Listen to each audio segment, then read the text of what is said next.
नागपुर से चंद्रशेखर बावनकुले ने कांग्रेस पर ईवीएम दोष देकर चुनावी पराभव की तैयारी करने का आरोप लगाया।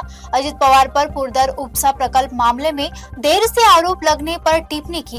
लाडली बहन योजना पर कांग्रेस विरोध, बोगस वोटिंग रोकने में सभी पक्षों को सहयोग की अपील और कांग्रेस पर उद्धव राज ठाकरे को भावनात्मक राजनीति से बचने की चेतावनी दी। अभी ध्यान चेक केलं पाहिजे की काँग्रेसने पत्र दिलं आहे, अधिकृत पत्र दिलं आहे निवडणूक आयोगाला की मकर संक्रांतीला निवडणूक आयोगाला पत्र दिलं की लाडक्या बहिणीचे पैसे द्यायचे नाही।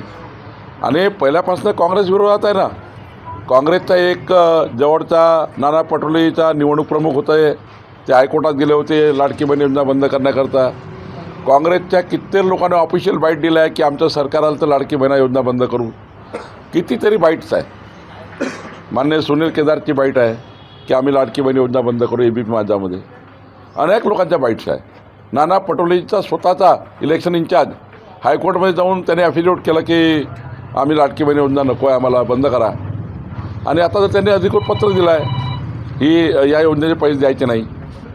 निवडणुकीपूर्वी मकर संक्रांती होती, आज मकर संक्रांतीला आमच्या लाडक्या बहिणीला आम्ही दिलेच मागचे जुने पैसे, पण लाडक्या बहिणीचे पैसे द्यायचे नाही। हा जो रडीचा डाव काँग्रेस पार्टी खेळतायत, मला वाटतं म्हणून ते पत्र वाटले आहेत। आणि मला वाटतं आमची भूमिका बरोबर आहे की आमच्या ज्या कार्यकर्त्यांनी पत्र वाटलं ते बरोबर आहे। काँग्रेसनी हा नाकारतेपणा केला आहे। लाडक्या बहिणीच्या विरुद्ध काँग्रेसनी त्या ठिकाणी वेळोवेळीच या ठिकाणी आपला लाडक्या बहिणीला विरोध हा त्यांनी आपला कृतीतून दाखवला आहे। नाही, मला असं वाटतं त्यांच्याकडे अनेक काळ सरकार होते आणि त्यांनी कधी या विषयाला हात घातला नाही। त्यांना हे माहिती आहे की जेव्हा 2.5 कोटी लाडक्या बहिणी भारतीय जनता पार्टी आणि महायुतीच्या मागे उभे राहतील तर आपला कधीच या महाराष्ट्रामध्ये विजय होऊ शकत नाही। शेतकऱ्यांना विजेचं बिल दिलं, विजेचं बिल माफ केलं। 45 लाख शेतकरी आमच्या बाजूने आले।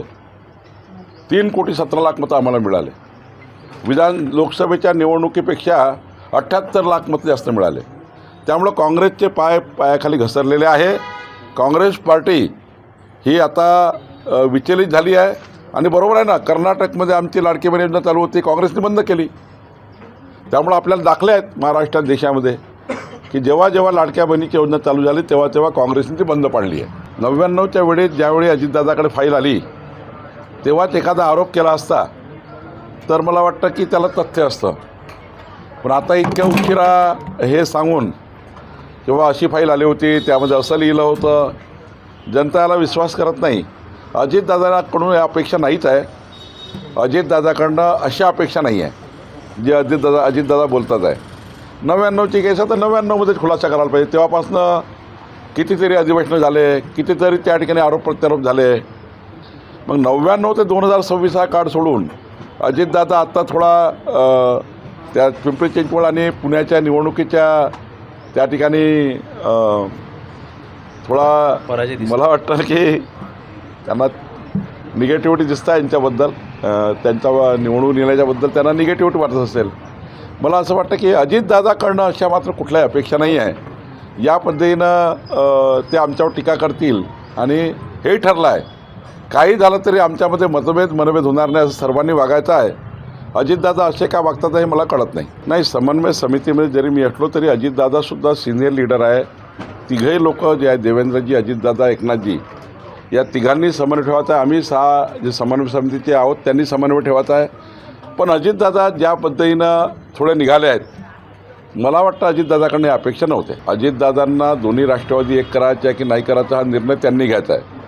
आज तरी अधिकृत घोषणा दोघांनी केली नाही आहे। जेव्हा अधिकृत घोषणा होईल तेव्हा चर्चा करू। ठीक आहे ना, त्यांची कृती त्यांना लखलाभ आहे। पण निवडणूक आयोग त्यावेळी दुबार मतदार होणार नाही याच्यावर कडक कारवाई करताय। आम्हालाही सुद्धा पार्टी मिटिंग म्हणून त्यांनी या ठिकाणी सर्वांनाच आवाहन केलं आहे पक्षाच्या लोकांना की दुबार मतदान होणे याकरता सर्वच पक्षांनी मदत केली पाहिजे। संक्रांतीच्या या पावन पर्वावर दोघाही उद्धवजी आणि राजसाहेबाला मी शुभेच्छा देतो आणि एकच सांगेल की भावनात्मक पद्धतीने रडीचा डाव करून जी बाब अस्तित्वातच नाही आहे त्या बाबीचा उपयोग करून जे प्रचाराच्या चुकीच्या कल्पना किंवा चुकीच्या पद्धतीने जे स्वीकार त्यांनी केला आहे तो जर त्यांनी थांबवला आणि विकासाच्या बाजूने आपलं पुढच्या काळात फोकस केला तर मला वाटतं की जनता पुढच्या काळामध्ये काहीतरी त्यांना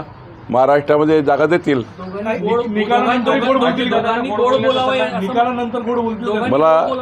मला वाटत नाही की निकालानंतर त्या ठिकाणी काय फार चांगलं राहील, पण निकाल इतके जोरात आहे की मला विश्वास आहे महाराष्ट्राची जनता 2/3 बहुमताने 51% वर मतं घेऊन भाजपा महायुतीला मतदान करेल.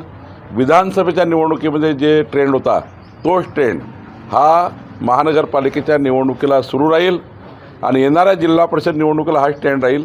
कारण जनते आता काँग्रेसपासून खूप दूर गेलेली आहे, खूप दूर गेली आहे. काँग्रेस आता किंचित होत चालली आहे आणि राजसाहेब उद्धवजीची जरी एकत्र आले तरी राजसाहेब उद्धवजी हे कुठल्या कारणाने एकत्र आले हे जनतेला आता कळालेलं आहे. ज्या ज्या पक्षाचे लोक पैसे वाटतात त्यांच्यावर कडक कारवाई निवडणूक आयोगाने पोलिसांनी केली पाहिजे.